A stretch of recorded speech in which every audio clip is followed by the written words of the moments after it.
Hi guys, welcome back to my channel. For today's video, we are just going to jump right into things and I'm going to show you a little bit of my prep process. So first thing I do is push back those cuticles and then I go in with this flame bit right here just to remove all of that dead cuticle off of the nail plate. I use this bit in every single design. I don't always show my prep process, but trust me, I'm using this bit. Once I finish removing all of the dead cuticle from the nail plate, I go ahead with some cuticle nippers and cut all of that white dead tissue or skin from my cuticle area. It is not living tissue, it is dead, that's why it's white, and it is okay to cut. I know every state has different rules and regulations when it comes to cutting that area. Here where I'm from, it's okay to do that. But if you find yourself pulling at the skin with your nippers, sort of like when you cut, you also have this pulling sensation of the skin, that just means that your nippers are dull. So you can either sharpen the nippers or you can just buy new ones. It's important to make sure that they stay really sharp. That way when you cut, you should just be squeezing the nippers and it should automatically cut the skin. You shouldn't have to pull away at the skin.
Now let's get into the acrylic application. So what I ended up doing was using two different shades of acrylic by Valentino.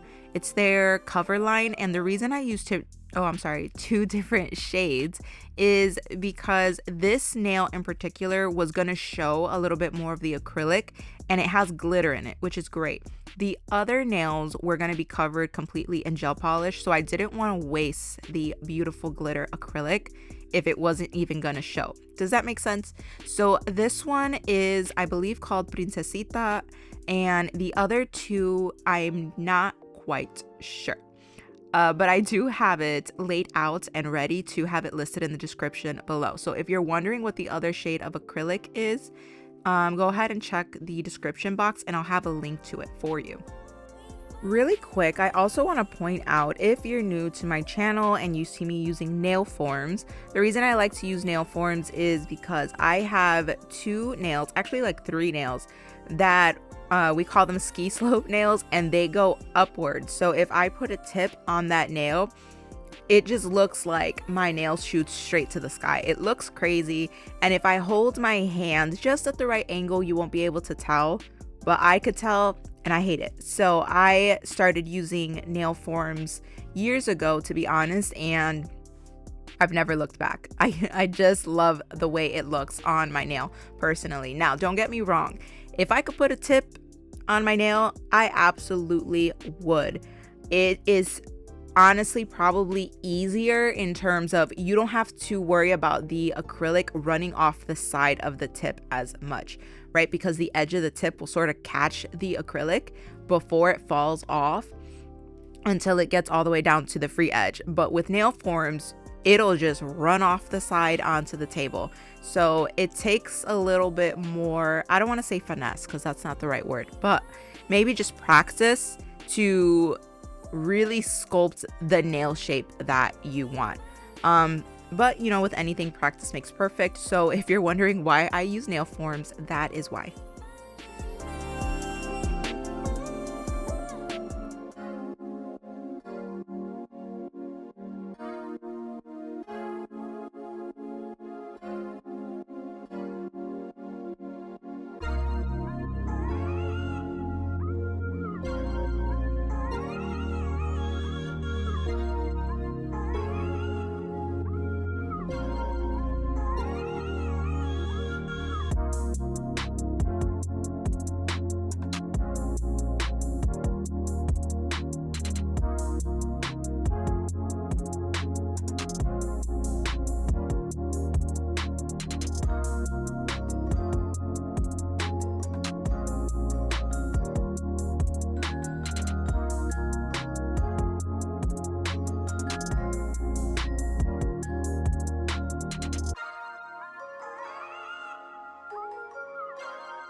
I want to take this time to bring up really quick that I have some really cute Valentine's nail designs coming out.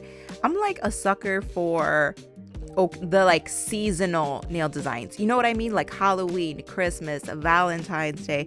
I love when there's like a theme. So I'm really excited to show what I have coming up. I've got about 3 or 4 designs lined up, and I'm gonna try my best to get them all out really soon. That way you guys can get some ideas. So be on the lookout for those really soon.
Next, it was time to file and shape the nail. So here I am with my Melody Susie 5-in-1 carbide bit. I really like this bit. I haven't switched it up because I really like it, and why try to fix something if it's not broken? So I've been using this bit for a while. I love to get a lot of the shaping done with my e-file. That way I don't have to do so much with my hand file. It just saves a lot of time, saves your hand from, getting carpal tunnel or feeling achy by the end of the shaping.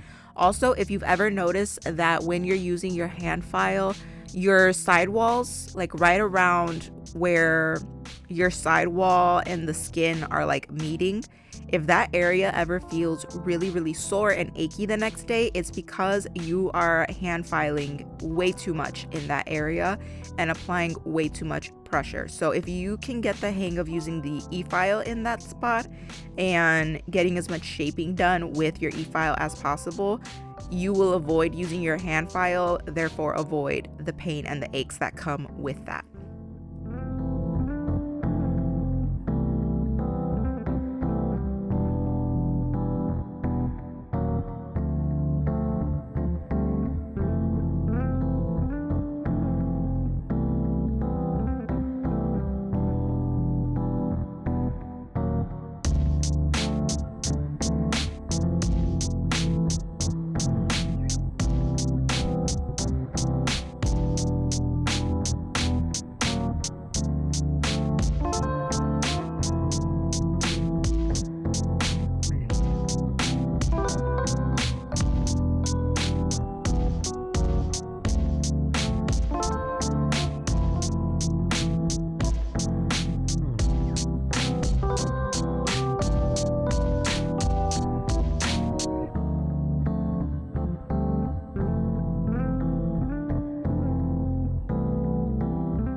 Once I get the bulk of the shaping done with my e-file, that's when I go in with my hand file. These are the Tammy Taylor peel and sticks. You could get these off of Amazon. They come in a 100 grit or a 180 grit. The cool thing about these like peel and stick hand files is, one, you only need to disinfect the pink part that you see right down the center. Otherwise, you peel off the actual like grit and you throw it away. You don't have to disinfect that. The other thing that I really like about it is how sturdy they are. So if you want a really sharp stiletto or you want a really sharp square shape and you want your edges to be like pointy, this is really cool because you can apply a little bit more pressure without the board actually bending and giving you that round shape around your edges. I used to struggle with that a lot, and once I found these, it was a game changer, and I have not switched these up. I use them to this day, years later. Also, you don't have to use so much pressure. The 100 grit is perfect for shaping your acrylic, and you don't have to apply so much pressure to get the job done.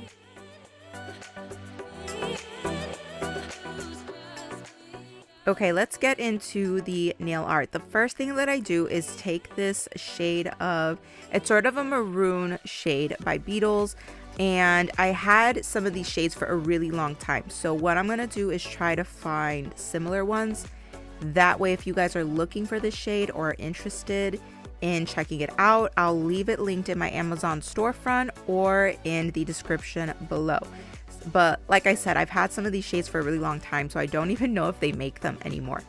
But what I'm doing is covering this entire nail with this maroon shade.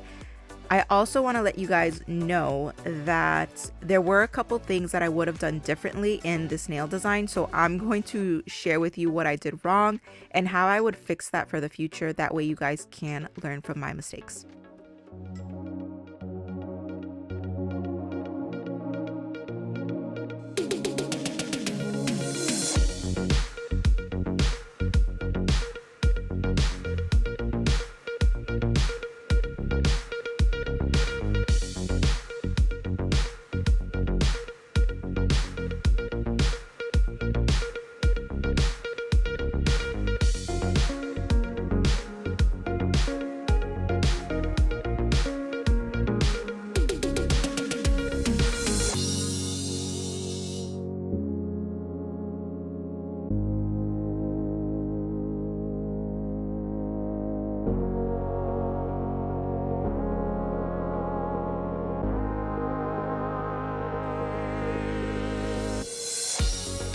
So, as you guys know, I've been trying to steer away from my airbrush a little bit more, but I'll probably have to start whipping that thing out again because certain gel polishes just don't work or blend as well as I would like them to when I'm using this method. So I got these little sponges off of Amazon, and for certain shades they blend beautifully, other shades not so much. So that's one thing that I would have done differently, was I would have used a different shade of maroon and use my airbrush to blend that pink part up. Right here, what I'm doing is taking this green shade by D&D, and this shade was very, very sheer. So I did have to use 3 coats of this shade in order to achieve that green that I really, really wanted. And that is sort of the downer when it comes to D&D gel polish, is that you can't really tell if it's sheer or not when you buy it. The pigmentation is just all over the place depending on the shades that you get. So keep that in mind whenever you are looking into D&D gel polishes. That is something that I have sort of struggled with and don't really like when it comes to this brand, but they do still have really beautiful colors. So like I said, just keep that in mind.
Right here, all I'm doing is working on my French design for this nail, and I'm using the Nails by Dev liner gel. I've used these a couple of times already and I love them. I say that in every video, but it is true. I absolutely love them because they glide like butter, so they're not stiff and they move exactly where you need them to go, and a little bit does go a long way. So definitely check these out if you are looking for a really, really nice consistency liner gel.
So this is another one of those moments where I probably would have done this a little bit differently. Right up until this point, I was like, wow, this nail is looking fabulous. I'm gonna love it. The one thing I would have done differently is the ombre portion. Because I wanted to do that same shade of dark green by D&D, but it's sheer. So I ran into this problem of having to use this ombre method with the sponge that I was using over and over and over and over again. So it took me a while to create this effect, but I am stubborn and did not want to take out my airbrush because I was already committed to this method. You know exactly what I mean if you're anything like me. So this did take me a while to do, but what I would have done differently is just taking out my airbrush. Sometimes I know we're trying to find these other ways to create an ombre effect that are safer for us, but right now I think an airbrush is just kind of the way to go for certain colors. Like this one is too sheer, so I absolutely needed to use the airbrush or do a different base color. That way it stands out a little bit more.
After I finished this design right here using black gel polish, I cured it in the light for 30 seconds and went ahead and rubbed in this beautiful vibrant green of chrome.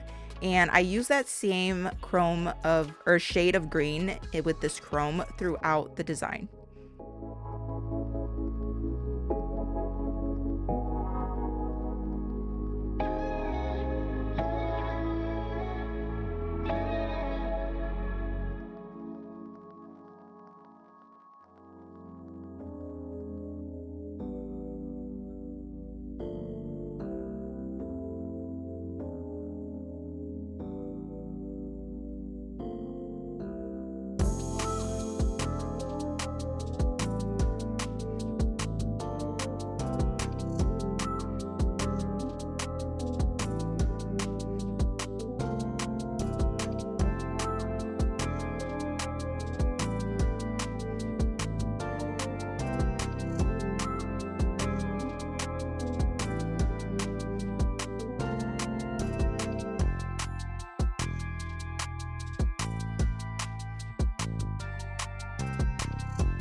Once I finish with my middle finger, I come back to this nail to start the flowers. So nothing special, just making some petals with some white liner gel. And then I wanted to add a little bit of hot pink to the edges of the flower. You'll see how I do that in a second, but for the pink portion, I'm just using a hot pink gel polish by Apres. And then I outline the edges of the flower with black gel polish to cover that in a purplish chrome powder. Like I said, you'll see what I'm saying in a second. I know I'm getting a little bit ahead of myself. I just want you guys to understand what I'm doing as you're watching the process.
The next thing I did was take some clear liner gel. This one is by Macart. It's called Sculpted Gel Paint.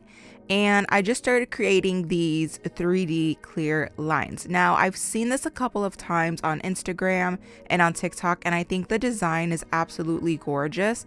But it was my first time doing it, so here's what I would have done differently. One, I did realize that if you really want to get like a 3D look where the lines are a lot more defined, you have to cure them and go over them multiple times.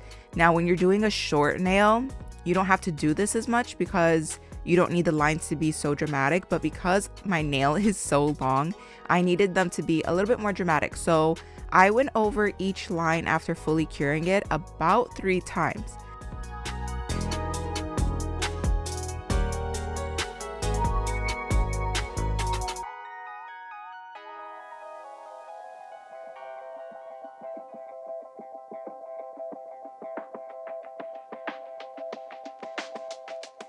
The other thing that I would have done differently is I would have mixed the clear liner gel with black gel polish. Now I'm covering the lines in chrome, but I didn't know that I was going to originally do that. Had I originally thought to make these lines a chrome look, then I would have absolutely mixed some black gel polish with my liner gel.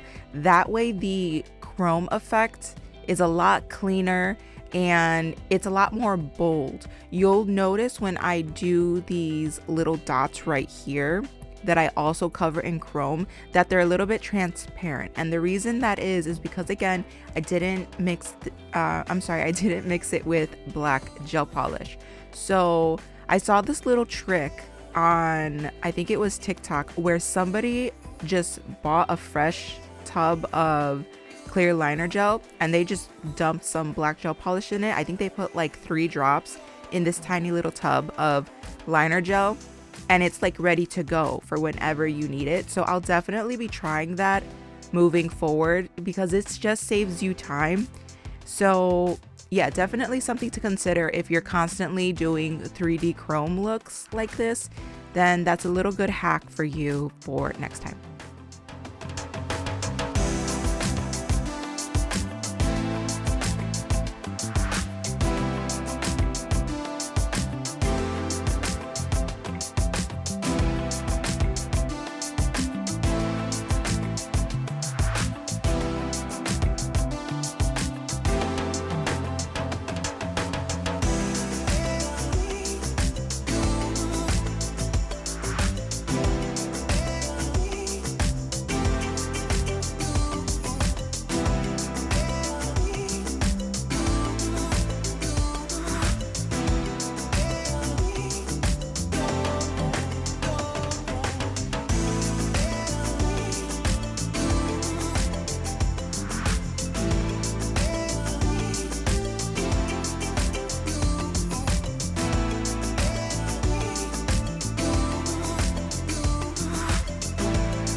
Since I mix some black gel polish with that clear liner gel, you can see how much greener and crisp this green is when I apply the chrome over it in comparison to the little 3D dots that I made, or well, they're not dots, more like bubbles, or in comparison to that pinky nail. So again, just something to keep in mind for when you're doing your own nail art.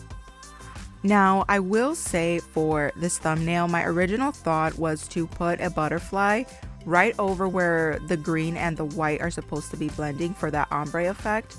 So I wasn't too concerned about making it flawless. And the same thing with my middle finger with the maroon and the pink. However, I don't know, I just realized that if you're going to be using like bold, bright colors, then it's probably best to just use an airbrush if you have it, because that ombre effect is just going to look so much more seamless in comparison to using the method that I was using with the sponge. I think the sponge is a great alternative if you're going to do neutral colors or colors that blend easier. but a dark green and a white are just, the contrast is just too much. So I think moving forward, what I'll end up doing is just using an airbrush if I'm going to be using two drastic colors like that. Here, what I'm doing really quick is just a 3D flower, nothing crazy. I'm using the Macart 3D nail glue. I don't know why they call it nail glue. I think it's because they advertise it as something you can do Gel X tips with. I wouldn't do that.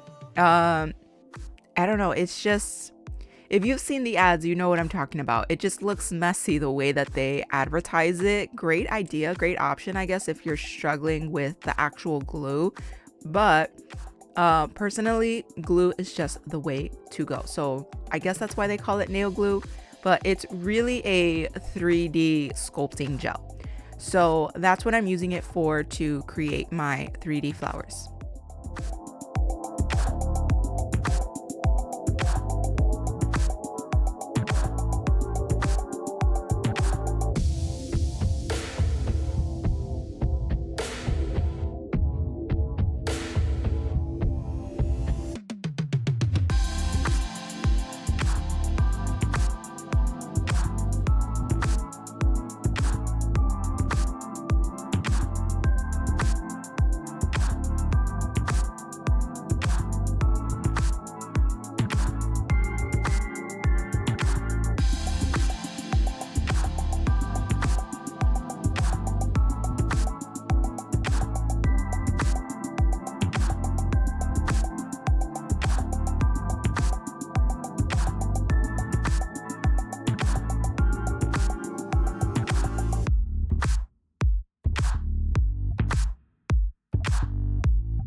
What I did for this flower was I used that exact same method for my other nail when it comes to the color. So I covered it in white, I did some hot pink on the edges, and it's kind of hard to tell right here, but there is chrome right around the edges of the flower. So then moving forward, the very last thing I did to finish off this look was create my 3D butterflies. I have done this method a couple months ago, maybe almost even a year ago. It's been a while, but what you have to do is take some paper. This is the paper that comes from my nail forms, but you can also use that like clear plastic that it's like a sleeve where you put your paper inside of it for like reports and things like that. And you're gonna take gel polish. Right here I'm using glitter liner gel, whatever you want, and you're gonna start to create the wings of the butterfly. Now when you do the wings of the butterfly, you have to flash cure every single wing, just like this. It is time consuming. It can be tedious and a little bit annoying because you kind of just want to do all of the wings of the butterfly at once.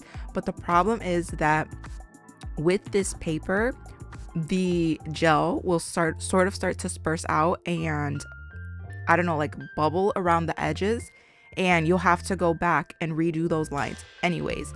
And you don't want to use anything else in terms of the paper because you want to be able to peel these wings off easily because they are incredibly fragile.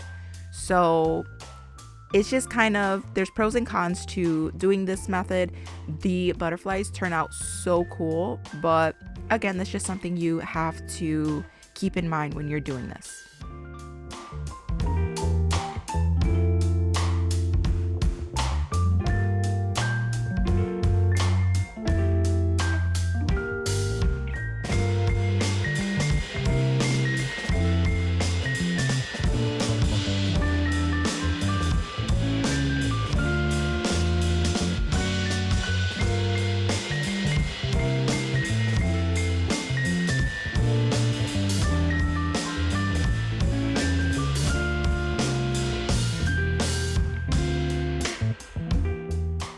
Here is the final look. Overall, I think they turned out really cute, and I hope you guys learned a couple of tips and tricks along the way that you guys can incorporate in your own nail art too.